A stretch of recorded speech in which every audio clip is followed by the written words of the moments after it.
Salve a tutti, benvenuti in questo nuovo video, io sono Gaz07x e oggi parleremo ancora una volta di Grand Theft Auto San Andreas Stories e delle motivazioni che hanno portato questo gioco a non essere mai rilasciato. Ma prima di cominciare vi invito a guardare il video della prima parte su San Andreas Stories dove ho parlato delle motivazioni dal punto di vista storico e della lore sul perché San Andreas Stories non fu mai rilasciato. Mentre oggi parleremo dei motivi più tecnici, a partire dalle limitazioni di PSP, fino ad arrivare agli altri progetti sulla quale stava lavorando Rockstar negli anni in cui sarebbe potuto essere rilasciato GTA San Andreas Stories. Detto questo, partiamo subito dopo la intro.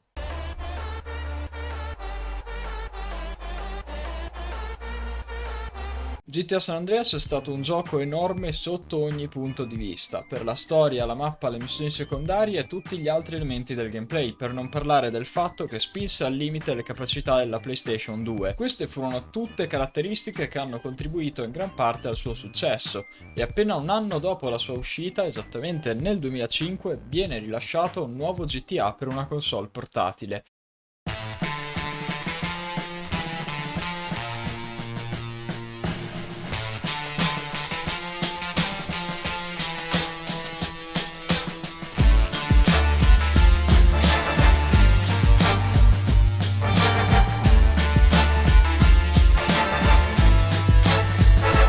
Che è molto diverso dai porting precedenti dei giochi della serie. Infatti il nuovo Liberty City Stories non solo è un prequel a GTA 3, così come lo era stato anche GTA Advance appena un anno prima, ma soprattutto è interamente in 3D come i titoli per PS2 e solo la neonata PlayStation Portable di Sony, meglio nota come PSP, era capace di tale potenza. Questo gioco ha dunque permesso a milioni di giocatori di godere di un'esperienza su GTA anche fuori casa. Tuttavia, rispetto a San Andreas, era stato un downgrade. Infatti, essendo basato sul codice di Vice City, di cui troviamo anche alcune features nel codice del gioco, Liberty City Stories non godeva dell'ampia varietà di contenuti presenti nel titolo precedente. Infatti, questo gioco aveva una gamma ridotta di veicoli, di opzioni di personalizzazione del personaggio e anche di contenuti secondari. Ma ciò non lo limitò dal diventare immediatamente un best seller per PSP e successivamente anche il titolo più venduto sulla console, con ben 8 milioni di copie vendute. Rockstar, vedendo il successo di Liberty City Stories malgrado le limitazioni, decise così di focalizzarsi sulla nuova console di Sony, rilasciando un anno dopo anche un prequel a Vice City chiamato Vice City Stories. Questo gioco riportò i giocatori nei coloratissimi anni 80 della Florida, nello specifico nel 1984, 2 anni prima degli eventi di Tommy Vercetti. Rilasciato nel 2006, Vice City Stories ottiene immediatamente successo, anche se in forma minore rispetto al suo predecessore, diventando il secondo gioco più venduto su PSP, con oltre 5 milioni di copie vendute. Intanto Rockstar, per non lasciare indietro i giocatori di PS2, rilasciò anche dei porting di questi due titoli, anche se con funzionalità in meno rispetto alle versioni per PSP, come esempio la rimozione delle modalità multigiocatore e altre piccole modifiche nel gameplay. Tra la fine del 2006 e il 2007, per i fan della serie, il prossimo passo logico per Rockstar Games sembrava quello di rilasciare anche uno Stories per San Andreas. Tuttavia, come ben sappiamo, ciò non accadde mai. Infatti, nel 2007 la nuova PS3 era già stata rilasciata da quasi un anno e l'Xbox 360 da quasi 2 anni. E quindi Rockstar preferì concentrarsi di più sia su nuovi titoli PSP di altre loro serie, ma soprattutto sulla nuova generazione di console domestiche.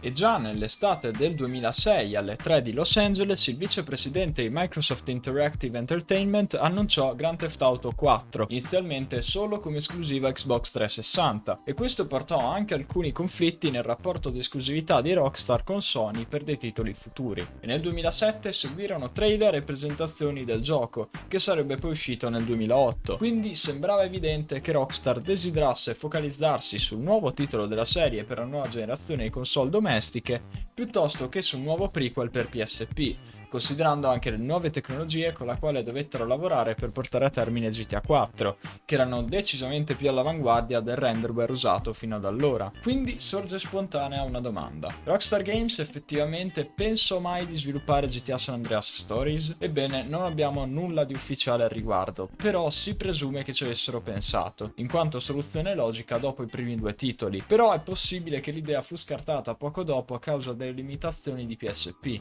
innanzitutto in termini di archiviazione degli UMD, che potevano contenere al massimo 1,8 GB di dati, mentre San Andreas su PS2 occupava ben 4 GB e 8. Però sarebbe stato possibile comprimere i dati e rimuovere qualche contenuto per renderlo più leggero, mossa che sarebbe stata inevitabile, considerando che comunque avrebbero dovuto comprimere e fare il downscaling delle texture, dei file audio e di altri contenuti, così come fecero per i primi due stories. Anche se dubito che sarebbe comunque stato possibile inserire tutto il gioco in solo 1 GB e 8, per non parlare delle limitazioni hardware della PSP, che certamente era potente ma comunque non era ai livelli della PS2 e quindi difficilmente avrebbe permesso di creare un gioco al pari di San Andreas. Un'altra soluzione sarebbe stata magari quella di inserire non tutte e tre le città di San Andreas, ma magari solo Los Santos o San Fierro o Las Venturas. Infatti molti fan avevano ipotizzato un gioco ambientato solo a Los Santos, però dopo non sarebbe più stato appropriato chiamarlo San Andreas Stories. Quindi in sostanza è possibile che Rockstar pensò di realizzare uno Stories per San Andreas, tuttavia è probabile che vedendo le limitazioni di PSP dinanzi a un titolo così grande e la decisione di voler sviluppare nuovi titoli, decisero di abbandonare completamente l'idea, anche perché se mai fosse stato anche solo cominciato lo sviluppo sicuramente ne avremmo avuto prove ad oggi, dato che anche per i progetti cancellati comunque prima o poi emerge sempre qualcosa. Quindi grazie all'utile visione, lasciate un like se questo video vi è piaciuto, fatemi sapere qua sotto nei commenti cosa ne pensate e se vi sarebbe piaciuto uno Stories per San Andreas. Vi invito inoltre a iscrivervi al canale per altri contenuti di questo tipo e ad attivare la campanella per rimanere sempre aggiornati. Detto questo, noi ci vediamo in un prossimo video.